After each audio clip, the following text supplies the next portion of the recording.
आज आपल्या बालेकी लक्ष्मण हाकेने आरोप केले अजित पवारांवरती की हे गुलाबी जॅकेट घालणारे उपमुख्यमंत्री आहेत, निधी वळवला. तथ्य आहे का लक्ष्मण हाकेंच्या आरोपांमध्ये? काय या बाबतीत मला काय कल्पना नाही. लक्ष्मण हाकेंनी पण एकदा गुलाबी जॅकेट घालून दाखवावं, म्हणजे सत्तेचा सहभाग कसा असतो हे त्यांनाही कळेल. परंतु आम्ही काय मात्र कोणाला हाक दिलेला नाही.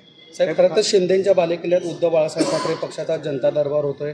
नितीन नांदगावकर हे जनता दरबार त्या ठिकाणी घेणार आहेत. बघा, प्रत्येकाला लोकशाहीमध्ये अधिकार दिलेले आहे. जनता दरबार एवढं काही म्हणजे कुणाची काही खाजगी मालमत्ता नाही आहे.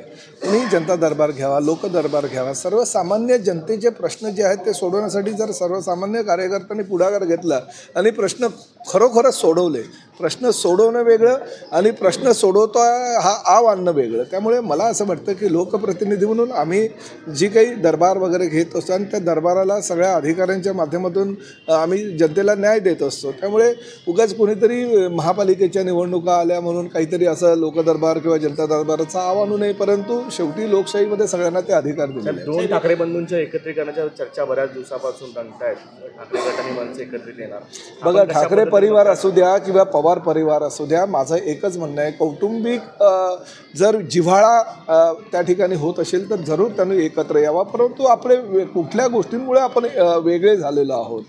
20-21 वर्षापूर्वी मनसेची स्थापना झाल्यानंतर कुठल्या विषयावर त्यांनी वेगळं होण्याची भूमिका घेतली, ती वेगळं होण्याच्या भूमिकेबद्दल आज ते जर एकत्र येत असतील आणि त्या दोघांची भूमिका जर एकत्रितपणे योग्य आहे असं वाटत असेल तर त्यांनी जरूर एकत्र यावं. आम्ही त्यांचं स्वागत करू. परंतु शेवटी महायुती भक्कम आहे. ह्या राज्यामध्ये भले कोणीही एकत्र आले किंवा विखुरले गेले तरी महायुतीची जी ताकद आहे ते देवेंद्र फडणवीसांच्या नेतृत्वाखालील उपमुख्यमंत्री एकनाथ शिंदे साहेब आणि अजितदादा पवारांची ही जी महायुतीची ताकद आहे ती भक्कम आहे. फेविकॉलचा जोड आहे. साहेब,